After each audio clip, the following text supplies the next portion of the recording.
नमस्कार। आप देख रहे हैं सच्ची बात विद कौशल। 2024 ये साल भारत के लिए बहुत ही महत्वपूर्ण रहा। इसी साल में चुनाव हुए और चुनाव का रंग अभी उतरा भी नहीं था कि 1 अगस्त 2024 को माननीय सुप्रीम कोर्ट का एक निर्णय आता है रिजर्वेशन को लेकर, आरक्षण को लेकर। और वहां तर्क दिया जाता है कि जो जातियां आरक्षण के अंतर्गत आती हैं वो काफ़ी लंबे समय से आरक्षण का लाभ ले रही हैं, और जो जातियां आरक्षण का लाभ ले चुकी हैं अब उनको आरक्षण का लाभ ना दिया जाए। यानी एक क्रीमी लेयर की बात की जाती है जिसका संबंध होता है किसी भी जाति की आर्थिक स्थिति को लेकर।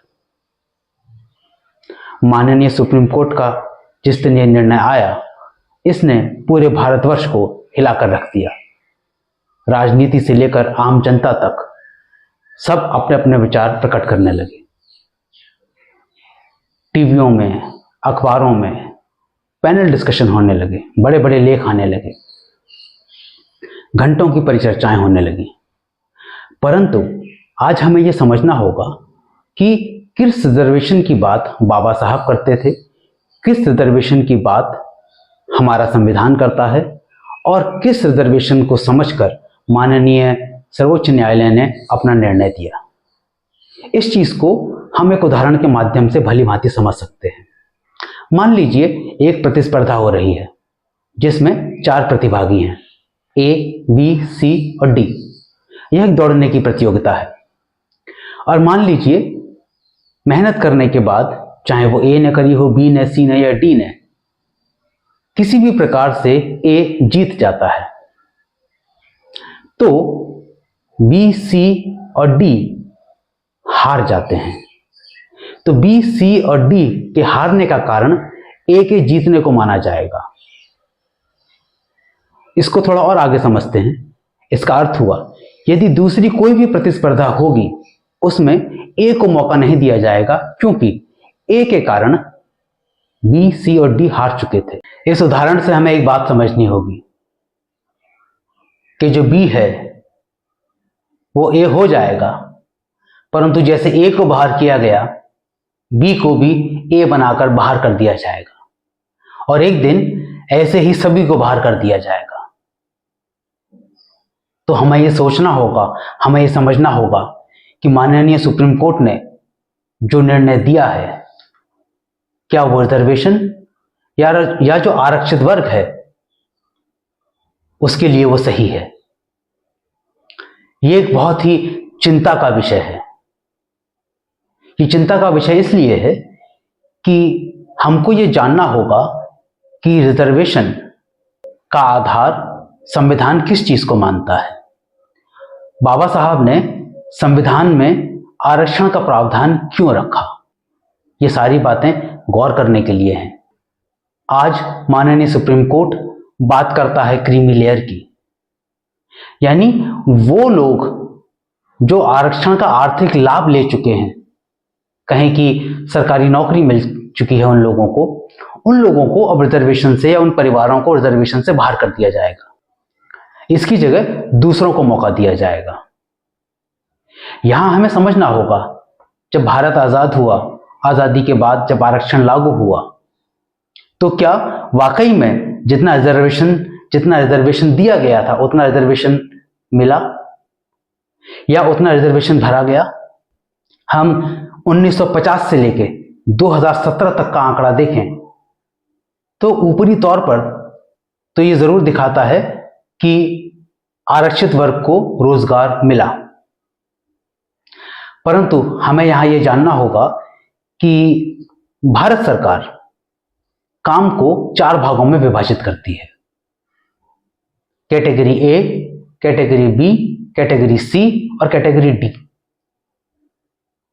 अगर हम सामान्यतः देखें तो आरक्षण का लाभ तो मिला, परंतु ज्यादा लाभ सी और डी को मिला, अर्थात क्लैरिकल, जो ऑफिस में काम करते हैं, या सफाई कर्मचारी, नगर निगम। आज आप जाकर देखिए नगर निगम में कितने वाल्मीकि कितने जाटव, कितने चमार, कितने धानो, कितने सारे लोग वहां पर सफाई कर्मचारी के रूप में काम करते हैं। परंतु बी और सी का क्या, या बोलें तो ए और बी का क्या? कितनी जगह भरी गई ए और बी में, यह हमें समझना होगा। शिक्षा के अभाव में, या कहें कि शिक्षा है तो योग्यता के अभाव में, किसी न किसी प्रकार से ए और बी कैटेगरी के लिए आरक्षित वर्ग को बाहर कर दिया जाता है। इससे सीटों का पूरा भरान नहीं होता। तो आरक्षण नाम का तो मिला, परंतु आज भी कितना बैकलॉग खाली है, सरकार इसकी घोषणा भी नहीं करती है। यह भी एक गंभीर चिंता का विषय है। आरक्षण के नाम पर हम आरक्षित जातियां आपस में लड़ते रहेंगे, परंतु हमें यह समझना पड़ेगा कि बाबा साहब ने आरक्षण किसके आधार पर दिया था, किसको दिया था, क्यों दिया था। क्या आरक्षण का आधार वाकई में आर्थिक था जो बाबा साहब ने हमको दिया? इस चीज के लिए हमें कुछ पन्ने पलटने होंगे। वो पन्ने किसी और किताब के नहीं, वो हैं आपके संविधान के। तब शायद हम बेहतर रूप से इस चीज को समझ पाएंगे, हम इसका आकलन भी करेंगे। परंतु उससे पहले एक उदाहरण लेते हैं कि हम एक प्रतिस्पर्धा रखते हैं फिर से, और उसकी एक स्टार्टिंग लाइन रखते हैं जहां से दौड़ शुरू होगी। तो आप देखेंगे कि जहां से दौड़ शुरू होगी हमने उसको लाल रेखा से अंकित किया है, और जहां पर दौड़ खत्म होगी उस लक्ष्य को हमने लाल बॉक्स से दिखाया है। तो हम यहां पर देखेंगे कि शूद्र स्टार्टिंग लाइन के सबसे पास है जहां से दौड़ शुरू होगी। वैश्य उनके ऊपर, क्षत्रिय उनके ऊपर, और ब्राह्मण सबसे ऊपर। परंतु यदि हम इस पूरे चित्र को गौर से देखें तो लक्ष्य के सबसे नजदीक है ब्राह्मण, लक्ष्य के उसके ब्राह्मण के बाद सबसे नजदीक है क्षत्रिय, फिर वैश्य, और शूद्र सबसे नीचे। अगर ये प्रतिस्पर्धा शुरू होगी तो कौन जीतेगा, ये बताना या समझाना आपके लिए जरूरी नहीं है, या जरूरत नहीं है, क्योंकि जो सबसे लक्ष्य के नजदीक होगा वही जीतेगा। इसीलिए बाबा साहब चाहते थे कि लाइन ऑफ स्टार्टिंग, यानी सबके लिए समानता का अधिकार होना चाहिए और सब लोग समान रूप से एक साथ आ सकें, इसके लिए उन्होंने आरक्षण की व्यवस्था करी। अब ये व्यवस्था क्या है, इस चीज को हमें समझना होगा। तो आइए वापस चलते हैं अपने संविधान की तरफ और टटोलते हैं उसके कुछ पन्ने। उससे पहले कुछ सवाल आपसे। रिजर्वेशन और आरक्षण को समझिए। क्या रिजर्वेशन आरक्षण नौकरी की गारंटी है? क्या रिजर्वेशन आरक्षण का मकसद आपकी आर्थिक स्थिति ठीक करना है? क्या है रिजर्वेशन या आरक्षण? रिजर्वेशन या आरक्षण समाज के एक विशेष वर्ग को रिप्रेजेंटेशन अर्थात प्रतिनिधित्व देने की प्रक्रिया है जिसका संबंध उस वर्ग की आर्थिक स्थिति से नहीं है। तो अब हमें यह देखना होगा कि इसका संबंध फिर किससे है। क्या कहता है भारत का संविधान आरक्षण या रिप्रेजेंटेशन या प्रतिनिधित्व के बारे में? इसके लिए हमें संविधान के उस पन्ने को, उस किताब को पलटना होगा और हमें देखना होगा आर्टिकल 15 एंड 16 या अनुच्छेद 15 और अनुच्छेद 16। संविधान का अनुच्छेद 15 सभी नागरिकों को समानता का अधिकार देता है। अनुच्छेद 15(1) के अनुसार राज्य किसी नागरिक के विरुद्ध धर्म, मूलवंश, जाति, लिंग, जन्मस्थान या इनमें से किसी के आधार पर कोई अंतर नहीं करेगा। अनुच्छेद 15(4) और अनुच्छेद 15(5) में सामाजिक तथा शैक्षिक दृष्टि से पिछड़े वर्गों या अनुसूचित जाति और जनजाति के लिए विशेष उपबंध की व्यवस्था की गई है, लेकिन यहां भी कहीं आर्थिक शब्द का इस्तेमाल नहीं किया गया है। आइए अब एक नजर डालते हैं आर्टिकल 16 क्या कहता है, यानी अनुच्छेद 16।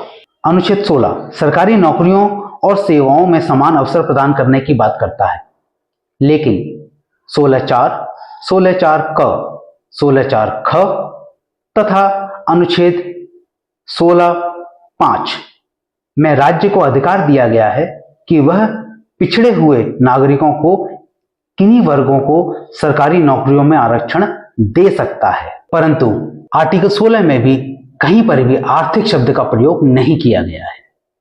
कहने का अर्थ है, जिस संदर्भ में माननीय सर्वोच्च न्यायालय ने अपना निर्णय दिया, जिस क्रीमी लेयर की हम बात करते हैं, जिस आरक्षित वर्ग की आर्थिक स्थिति ठीक हो चुकी है, हम उसकी बात करते हैं, तो रिजर्वेशन का आधार माननीय सर्वोच्च न्यायालय ने आर्थिक स्थिति को बनाया। परंतु भारतीय संविधान इसके बारे में कोई बात नहीं करता है। क्या यह निर्णय गलत है, क्या यह निर्णय सही है, ये तो माननीय सर्वोच्च न्यायालय को ज्यादा पता होगा और जनता आने वाले दिनों में इसका फैसला करेगी या इस पर चिंतन करेगी। आज इस वीडियो के माध्यम से हम बस आपको ये बताना चाहते थे कि असल में भारतीय संविधान क्या कहता है आरक्षण के बारे में। ये पन्ने जो भारतीय संविधान के अनुच्छेद 15 और 16 को बताते हैं, क्या कहते हैं। हो सकता है आप में से ज्यादातर लोगों को या बहुत से लोगों को इस बारे में जानकारी हो, परंतु अभी बहुत से लोग हैं जिनको ये जानकारी होनी भी चाहिए। यदि आपको हमारा ये वीडियो अच्छा लगा हो तो इसे लाइक करें, शेयर करें, समय मिलने पर कमेंट भी करें। नमस्कार, आप देख रहे थे सच्ची बात विद कौशल।